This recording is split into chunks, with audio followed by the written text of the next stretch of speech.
computer. Beautiful. Hello, everybody. I would like to introduce Rosey Meads. Rosey, hi, Rosey. Hello. Rosey was introduced to me through a friend, and she does family constellations. Now, family constellations is, I'm going to let Rosey explain. I think she can probably do it better than me. Rosey, what is family constellations? Okay, I'm going to start with a very brief history. So a gentleman called Bert Hellinger, a German psychotherapist, and I won't tell you all of his story because you can look him up. So once again, Bert Hellinger, great to read his story. Started working with people and had come from a missionary background, and in his missionary roles in Africa had recognized that villages that thrived were at peace with their ancestors and all that is and all that's around them, but very much honored and were at peace with their ancestors. So now, you know, fast forward, he's now no longer a missionary. He's in Germany. He's a psychotherapist. He's working with a lot of clients, and he starts to see patterns where people who are carrying difficulties and burdens in life actually have that pattern in their ancestry. And he started to create a form of working with these people that some people might say is a little bit like Gestalt therapy, which obviously is, you know, the process of acting out or playing out. And eventually this became a new process called Family Constellations. Constellations in that you work either individually or in a group, and you let the field, the broader field, that sort of quantumness that we're all connected into, you let it guide the process. And family constellations now is a very mature and sophisticated process. It's all over the world. In places like Chile, for example, they use it in the family law courts to help to decide, you know, where children should naturally be. It's amazing. Wow. Yeah. Wow. And so what is it? Well, it can be, as I said, it can be facilitated one-on-one or in a group. And it is the process of looking into your DNA, your ancestry, and discovering where a problem originated. And then using this beautiful language and these processes to acknowledge it, to see it, to leave it where it began, and to do some healing, self-healing work, and then turn to face your life and your family with a new reframed paradigm and a much deeper love and compassion for your ancestors. And the thing that is so extraordinary about it, I think, is that we in the West in general have forgotten how precious our connection with our ancestors are. You know, the Indigenous, that's how they live. And also in Europe and South America, in a lot of countries, many generations live together under the same roof, and the elderly are honoured for their wisdom. We don't do that so much in the West, although I do think that's changing.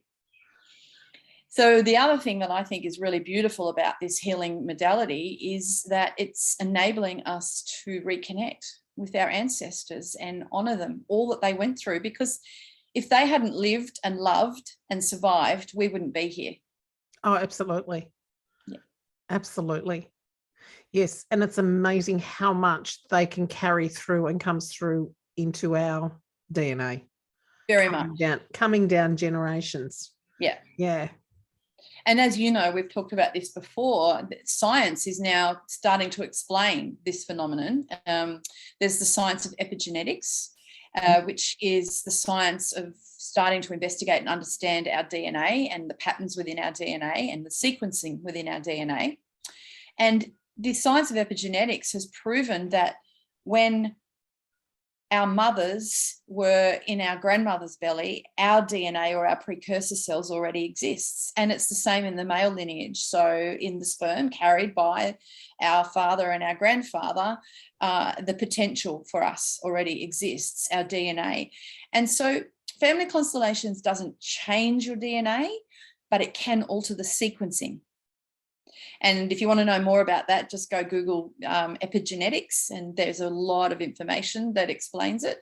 Dr. Bruce Lipton. Absolutely. Yes. Dr. Bruce Lipton, and he's written some amazing books. One of them is The Biology of Belief. Another one is called The Honeymoon Effect, and another one is called Spontaneous Evolution. 3 really amazing books if anyone wants to do a bit of a deep dive into this science and then also the phenomenological therapy that goes with it. Well, I was listening to Andrew Huberman this morning.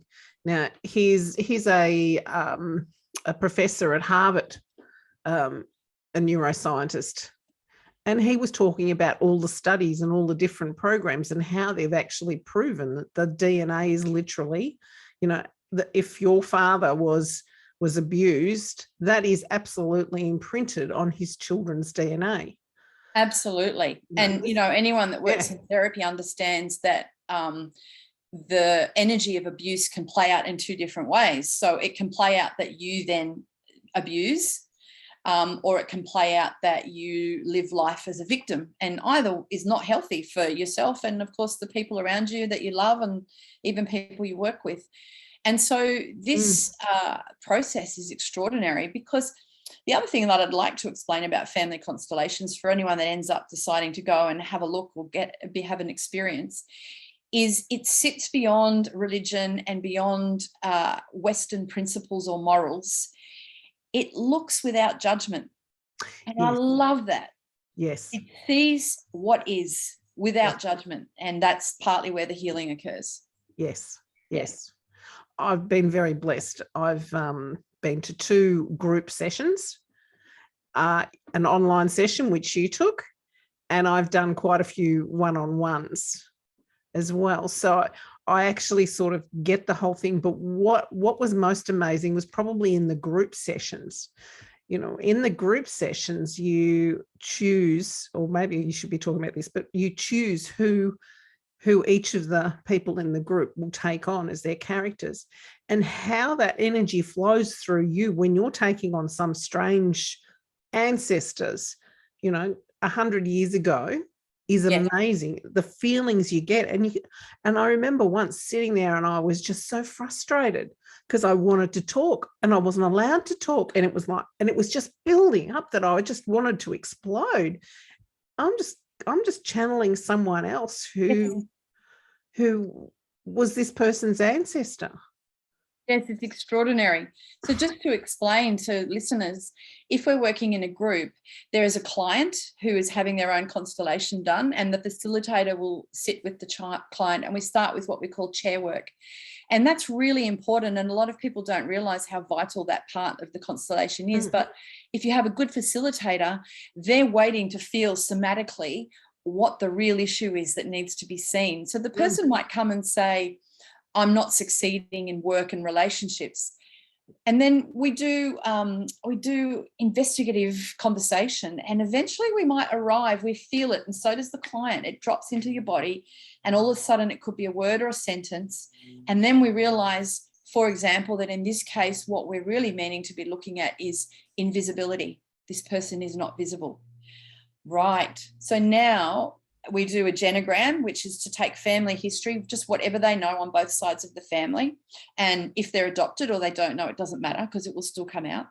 And then as the facilitator, we decide what are the key elements that we need to set up on the floor in order to start to understand why this person is invisible. And we might have some information and we might realize that it's in the mother's lineage. And that 2 generations before a grandmother or even a great-grandmother had been in service and something had happened to her and this had been carried on. So then we state what the different people and representatives are that we want to set up. And then the person who's having the constellation goes around the circle, tunes into the people sitting there and asks them if they will represent. It could be a mother, a grandmother, and it doesn't always have to be a person. It can be a thing. It could be illness. It could be money. It could be shame. There's no limit. And then, as Lorraine was saying, if you accept the role and you step in as a representative, it's extraordinary. The field gives you the information, and you would have seen this and probably felt it. I've seen people doubled over like they were crippled with arthritis, and I've seen people drop to the floor because they're dead.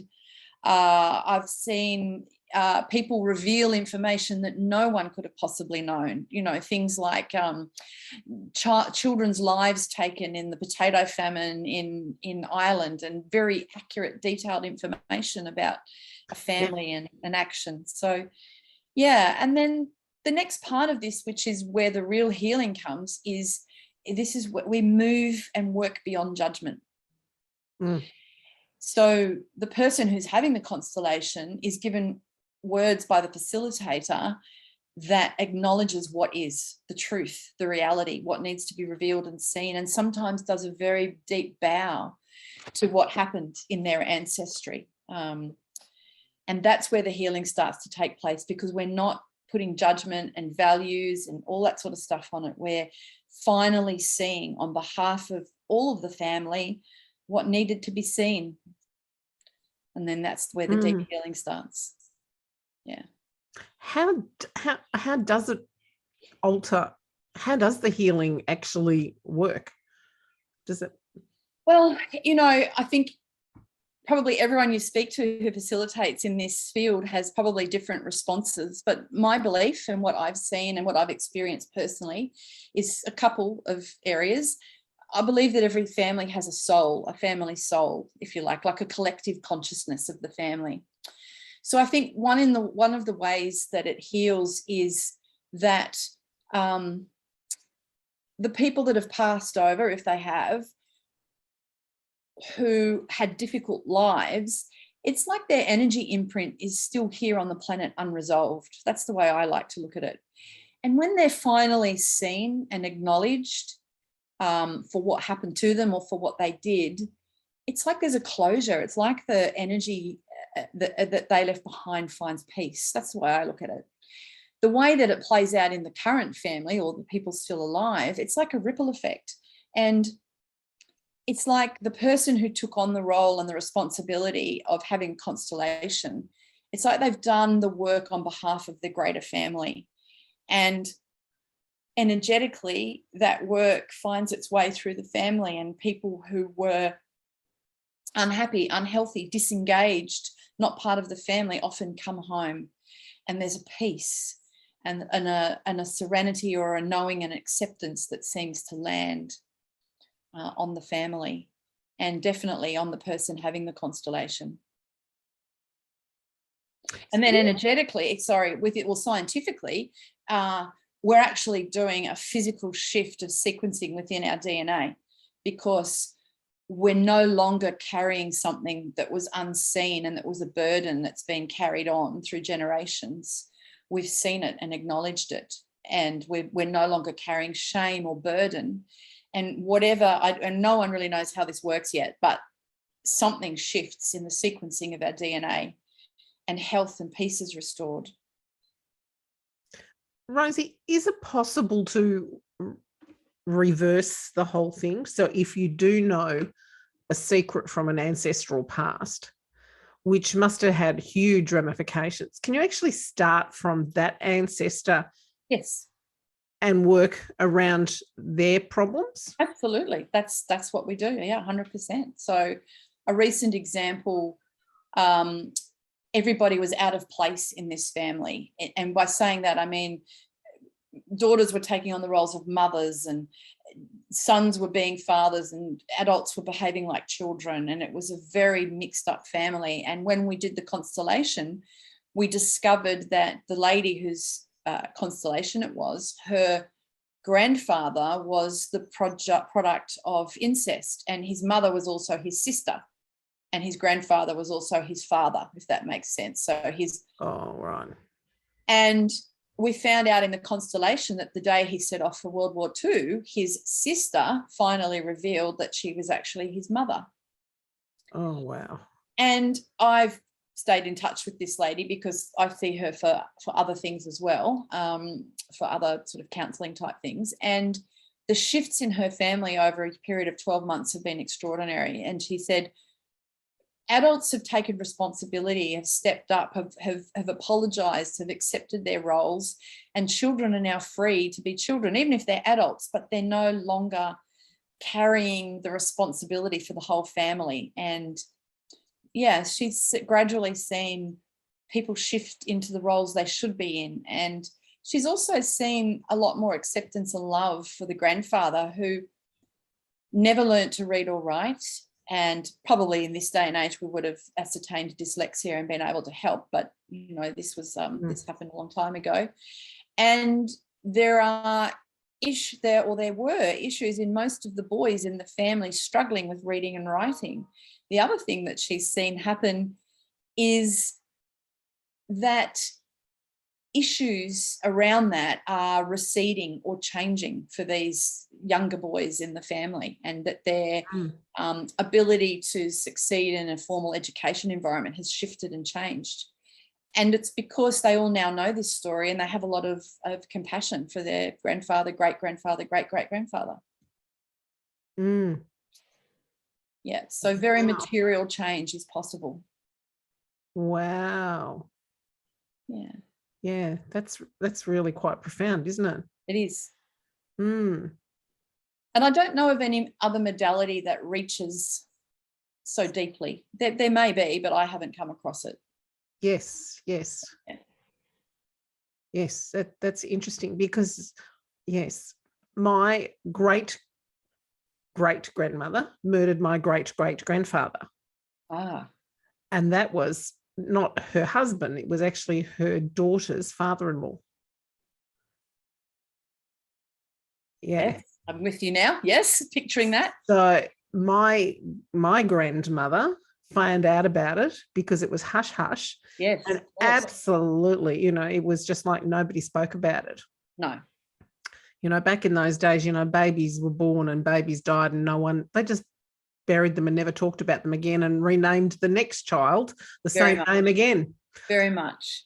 So there was a lot of shame and a lot of cover up. And I've often wondered, you know, how has that affected down the line? Yeah. Now, doing Ancestry, because that is a passion of mine, you know, I've been contacted by people that have said, no, you've got this wrong. This lady died. I said, no, she didn't. She went on and she married someone else, and she had 3 more kids to 3 more men. And the abuse also through other court documents through this lady was quite horrendous. Yeah. But she probably, look, at one stage they did say that she was probably Australia's first serial killer, because she just kept poisoning all these men that were in her life. That's how you get rid of them back in 1800s. Yes.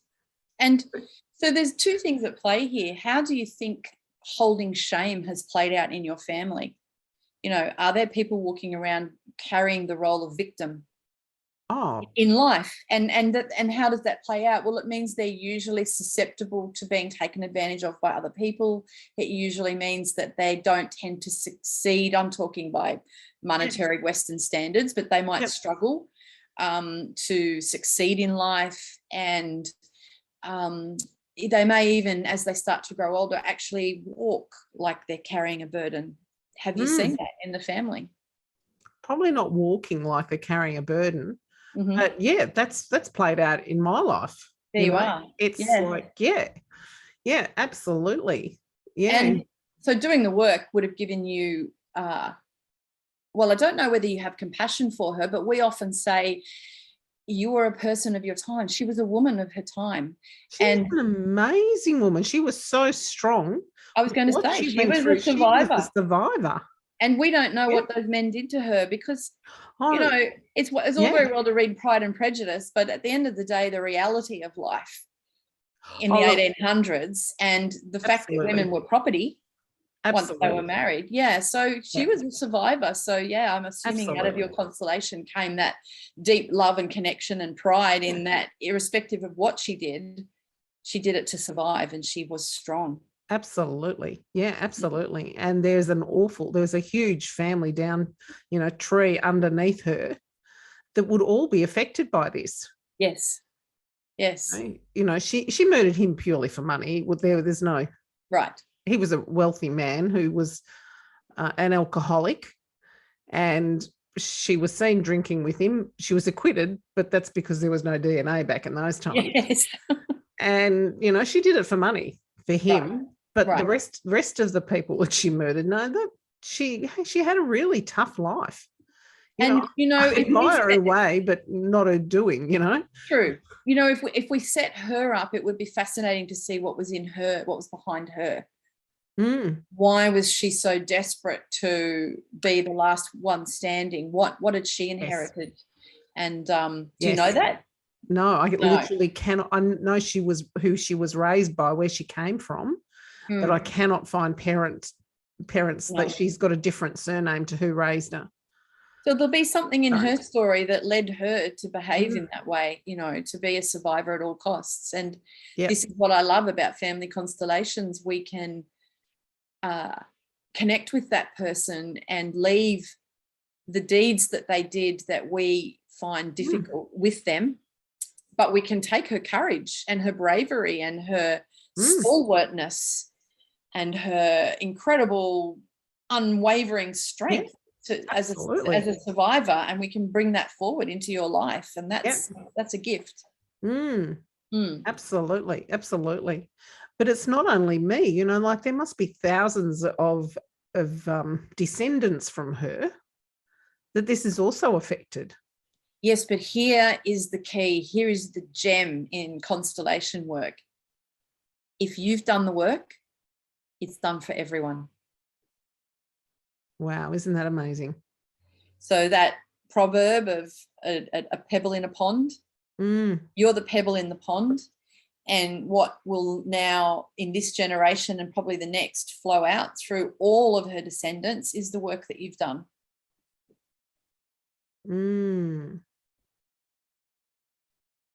Yeah.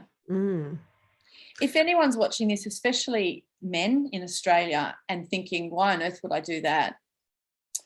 There's something I'm very, very passionate about, and something I want to really let everyone know about. So what we've discovered in Family Constellations and Epigenetics is where someone went to war and took lives, those lives get repaid for the next couple of generations.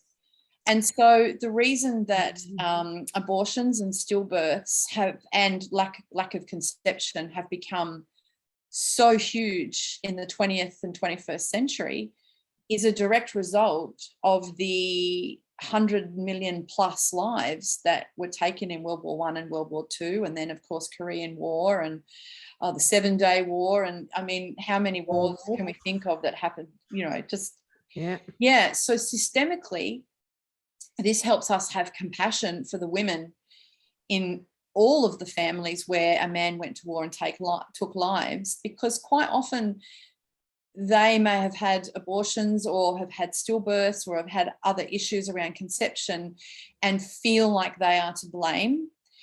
And the one thing I want to say is this: if the man in the family, a man in the family, does the Family Constellations work, no more lives have to be repaid. And so that is freeing up future generations dramatically. And the other beautiful thing is if a woman in the family does the work, and if she has had an abortion or a miscarriage or a stillbirth or something like that, she can find love and compassion for herself and move away from shame, which society usually directly or indirectly gives to them, because she can see that she was part of the give and take, the balance, and the reparation of lives taken. This is incredibly powerful work, and our generation and our children's generation really need to do this work so that future generations may be free of the incredible turmoil of the 20th century or the 19th and 20th century in terms of war and famine and the rich class abusing the poor class, etc., etc., etc. And it's very powerful work that needs to be done. Because all of us, like, we've got 4 grandparents, that's 4 trees off. They've got 2 parents. So great-grandparents, we're talking about 8 trees. Yes. So when you're talking about great-great-grandparents, you've got 16 trees. Yes. 16 trees, that's an awful lot of damage done with 16 different families behind them. Very much. And I'm very surprised when I come across a client that doesn't have war somewhere in their system. It's in nearly everyone's system because of what you've just said. It would be impossible. It would be impossible. Of my 3 grandparents, only one was at although, yeah, no, Dad didn't kill, but Dad went to war, but he didn't. Yeah, he was just a mechanic, thank goodness. And yet he still would have had his own trauma that he brought back. He did. Yeah, he did. He did. And he had uncles that died in World War One. Yes. Friendly fire. Someone's got to pay for that, I suppose. Yes. And another good point you raise is if somebody died and became forgotten over time, there will be someone in each generation in the family who gets ignored and forgotten. You'll see that pattern. Oh, right. Until we remember them. Until we remember those that disappeared or died or were lost or died early or ran off to America or Australia or whatever the case may be. When they're seen and a place is made for them in the family, then that stops happening. Wow. Wow. So we can do constellations on every leg of our family. Absolutely. Yes. We probably need to, don't we? Yeah. I do say to people, it's best to come with something specific that you want to look at, not just to constellate, to heal, but that is possible. Yeah, very much so. It is. You could say, I know we have all this trauma in our family and I want to be the person who steps in and does the healing, does the work so that future generations don't have to suffer. So, yeah. Yeah, absolutely. Because everybody with an Irish background has got potato famine in there. Absolutely. And the Scots were incredibly oppressed, let's face it. And also the Scots have an incredible connection to land. It's as strong as in other Indigenous populations. So there were a lot of people that came to Australia from Scotland who felt very dispossessed and lost and like they didn't belong. And then that also brings up our own beautiful Indigenous population here in Australia. And I very firmly believe that the reason that so many men, white men or European men, are taking their lives when they live on the land is because of the lives that their ancestors took of Indigenous Australians. I believe that's purely systemic. And the number of beautiful men who take their lives in rural Australia is through the roof. It's so high. I don't have the figures to hand, but I'm also a counsellor, and I can tell you that it's a well-known phenomenon and it's tragic. And my hope one day is that we do this systemic work with the Australian government, landowners and our Indigenous peoples, and we're able to find peace and bring in treaty. And one day when that happens, I think all of those suicides will stop. But in the meantime, and I'm pleased if you know someone that's died this way, I'm not trying to play it down or make something small of it. I just want you to know that there is a lot at play energetically and systemically in this country, and that it could very much be one of the layers that led to their actions.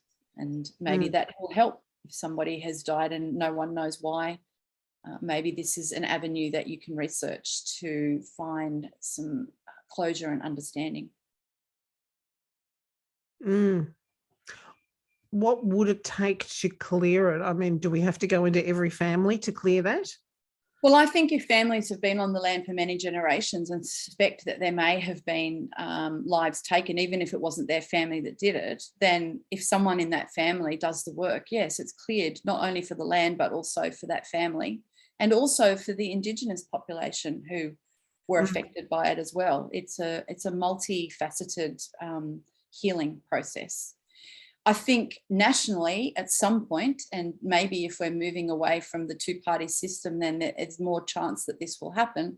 I think nationally at some point it does have to happen at that level where a representative of each of our Indigenous peoples and a representative of a landowner from each state and probably the Governor General and other politicians need to be involved in doing it at that level. And out of that, we need to have treaty. We need to have proper treaty, not just I'm sorry, but a proper treaty recognising our First Nations. And I think when that finally comes, there will be peace. Yes. Yes. Yes, it's really, it's yeah, actually, it's funny you bring up guilt in me in a way. I know that, well, the grandfather that was murdered, his wife's sister was the first white woman to go into the Beechworth area in Victoria. Right. So Yeah. you think, what happened before that? How Yeah. did they get to go in there? They Yes. were obviously granted land there. Yes. Whose land was it? And, I'm sure she didn't go out and kill Aboriginals, but at the same time, what did happen?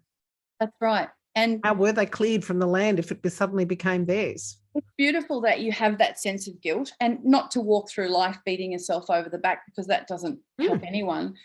But once you know the systemic process, which you do, you can do a meditation of healing around that. And you can ask the first peoples of that area to come in, their ancestors. In fact, this is such an experiential process. Should we do a 2-minute sort of quiet systemic meditation to show everybody how it works? Yeah, why not? Why not? Yeah, why All not? right. So if you're listening and watching, just get comfortable. You can close your eyes if you want to. It's probably best to do that. Now, I never do systemic work without, first of all, acknowledging the First Nations people, because at the end of the day, we're doing ancestral work. So I'm just going to acknowledge the ancestors and the leaders of the Boonwurrung Nation where I sit, and their leaders present, past, and those that are emerging, and also any other Indigenous elders who walk on this land today. And I ask you to do the same for the area where you now sit. And if you don't know the name of the Indigenous people, then just sit for a moment and honour them and acknowledge them.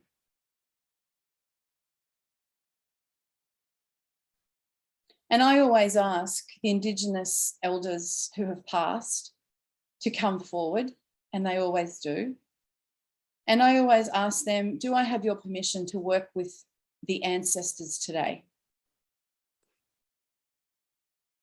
And I'm getting a nod. I'm getting a yes. Sometimes I get a yes, but I have to do something in return. And that is absolutely fine. And it is honouring the people of that place. So now I invite you to bring in your ancestors behind you.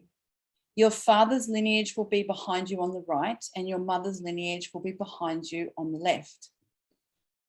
If you have violence or trauma or fear associated with your parents and your grandparents, then ask them to stand to the side and only as close as feels safe to you. So bring them in, but keep them at a distance where you feel safe. And then feel behind you all of your ancestors going back as far as you can contemplate. Feel them come in behind you. All those lives that have culminated in you and your life. And now I want you to energetically say to them, I leave your trauma, your burden, your difficulties, your fears, where they belong, with you. I do not judge the things you had to do. You were people of your time. And say to them, I lean into and I bring forward your life force, the bloodlines, your wisdom, and your love. Just sit with that. Let it flow. Feel it. Feel it flowing through into your body, into your blood, into your bones, into your muscles, into your very DNA. These people all love you because the fact that you exist made their lives worthwhile.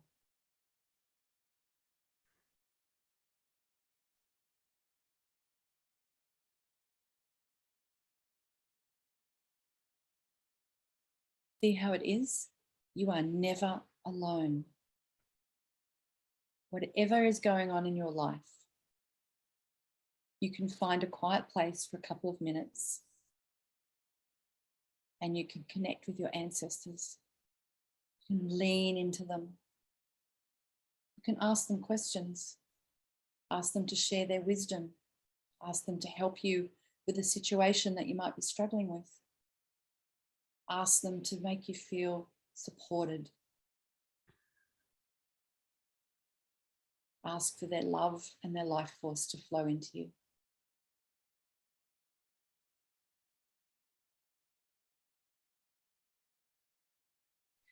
And when you're ready to let them go, I always place my hand on my heart and say, I love you, and I let you go. And then I always say to the Indigenous ancestors who are present, thank you. My ancestors are going home now. And I respect you, and I respect all your peoples. And so it is, and it is so.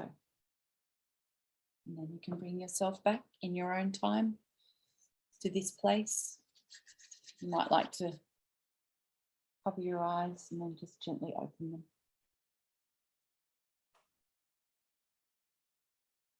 Oh, Rosey, that was beautiful. Very beautiful. I can feel my parents right behind me. Me too. And I'm adopted, so I just want to share with anyone that was fostered or adopted or abandoned or who lost parents when they were young. This is especially powerful work for you, and it doesn't matter that you might not know who they were in your life, because they will be there for you in this work. And it doesn't matter if they're still alive, their spirit, their soul still comes in this work. So you don't have to have known who your parents or grandparents were to do this work. You don't have to know their story? No, definitely not. Wow. That would help a lot of people, because a lot of people have no clue. Especially, we tend to have a better idea of who our mother is, but not necessarily our fathers always. True. And I do a lot of work with people who have the abandonment wound, who've been fostered or adopted or orphaned at a young age. And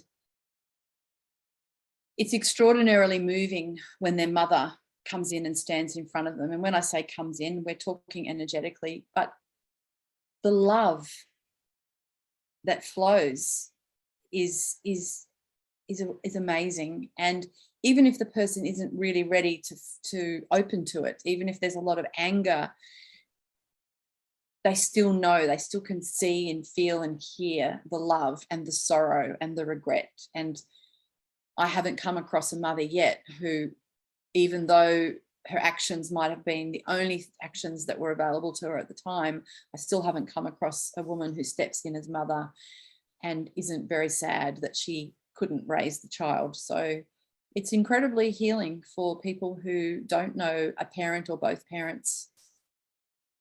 And you're not working with a psychic who is telling you information. You're experiencing it firsthand, because you are standing soul to soul with the person who gave birth to you. And if the mother didn't want the child at all, didn't want to have anything to do with it, how does that sort of affect?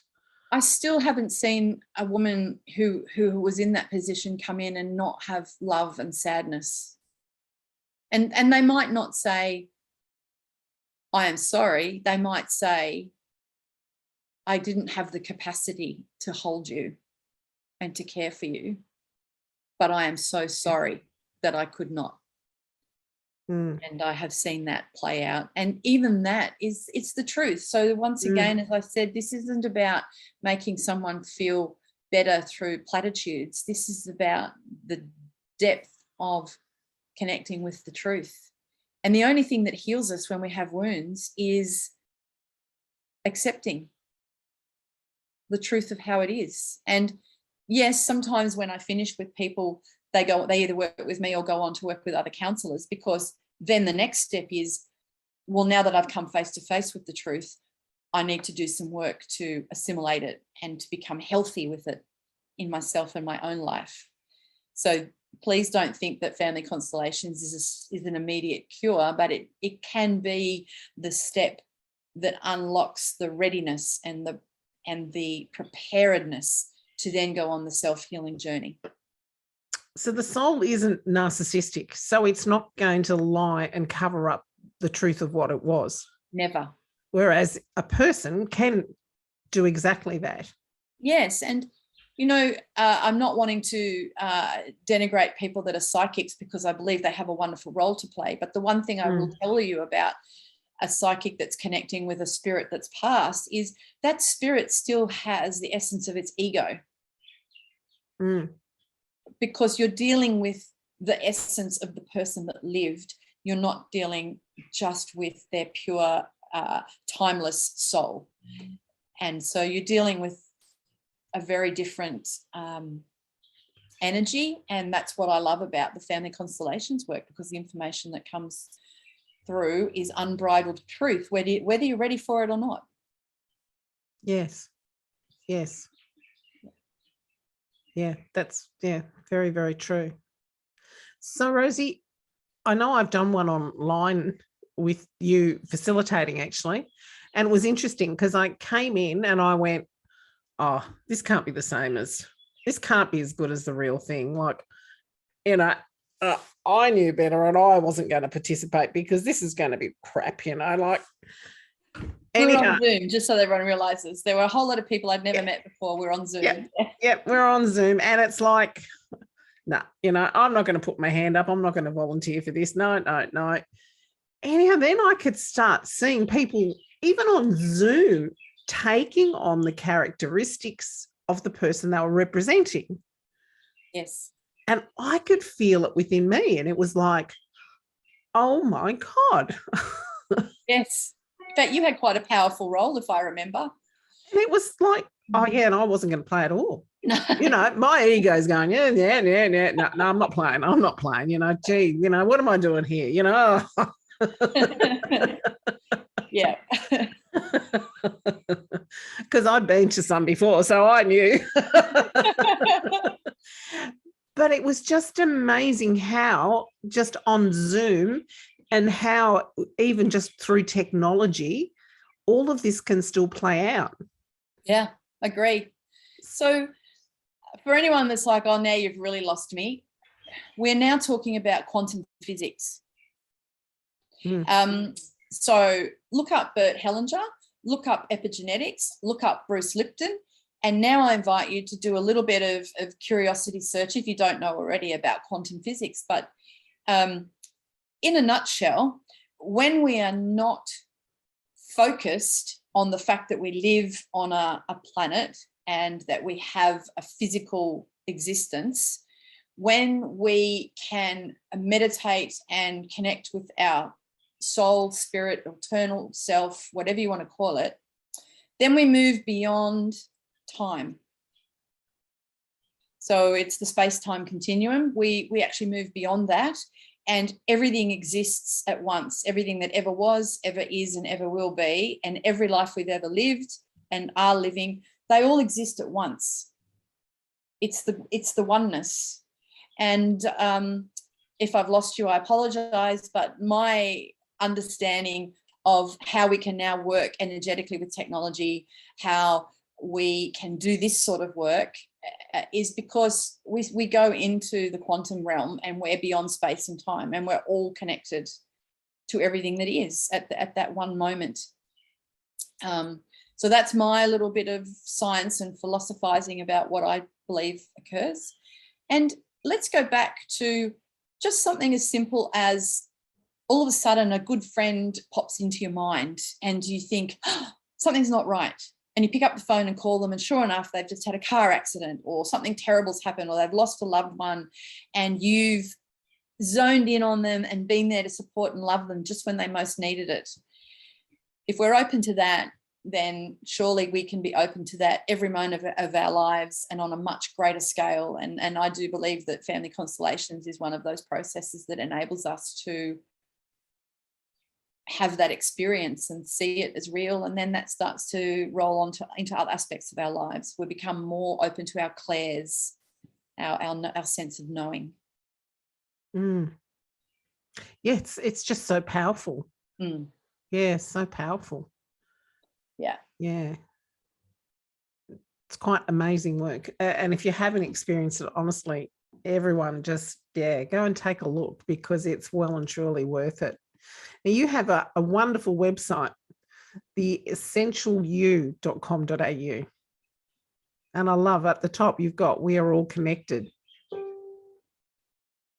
So true. We are all connected, aren't we? We are all connected just energetically. We are. To each other. We are. And look, I came to this work. I had a big corporate background. I came to this work through some of my own personal and family tragedy, and did a lot of study and training, loved it so much. That's what I do now.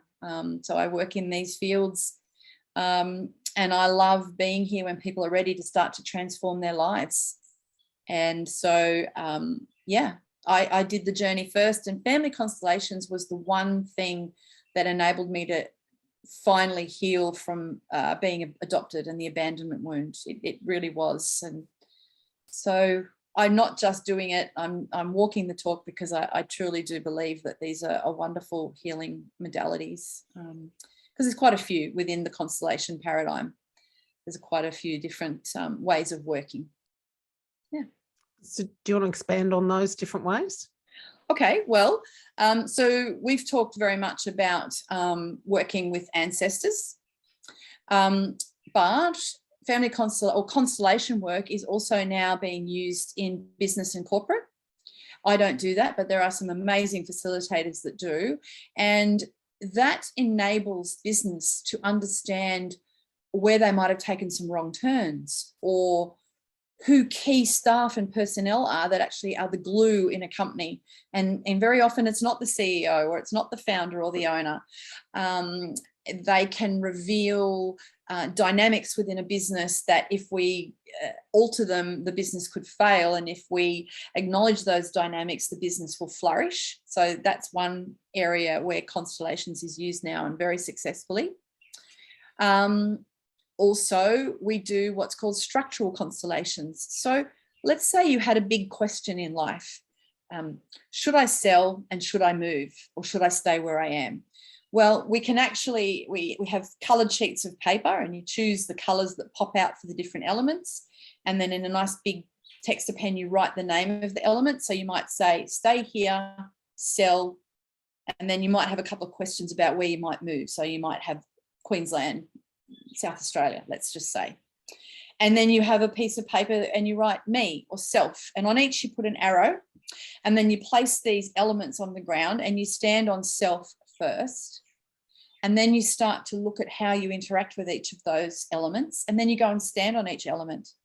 And it's incredible, the information comes through. You'll feel it somatically, which is in your body, and you'll also have a very clear sense of an answer. And sometimes it's not the answer that you want or most expect. So word of warning. It's probably good to do this for the first time with a facilitator, but once you've been taught this process, you can use it for everything in life. Relationships, I've met this great guy, girl, but I'm just not quite sure. And is the timing right? We'll put your name down and their name down and the word relationship down, all on separate sheets of paper with arrows, and start the process. Stand on each one and then shift where you feel they need to be shifted, and you'll get a very quick answer. You know, you and that person's names might end up being at opposite sides of the room, or the time's not right, or they're not the right person. So that's structural constellations. And I'm now running series of constellations work where I am really exploring other frontiers. So I'm doing work, cosmic work. So I'm doing constellations where we work with our cosmic self. So we have our earthbound self and our cosmic self, and people are discovering that they have an affinity with star systems in the universe and the galaxy, and people are discovering that they've come here with a specific soul purpose, etc. So there's no limit. There's no limit. It's just imagination and probably the experience of the facilitator to take this process anywhere. Wow. Wow, that's really interesting. And a bit out there, but and a bit out there. Yeah, definitely a bit out there. I like to be a bit out there as much as I do like to be grounded. Yeah, it suits the corporate image too. Yeah, I have worked within my business to see where I'm going with that. And that was really interesting, actually. Mm. It was really interesting. We put two businesses up and we sort of shifted them all around. And I didn't know what I was shifting, but I was just shifting stuff all over the place.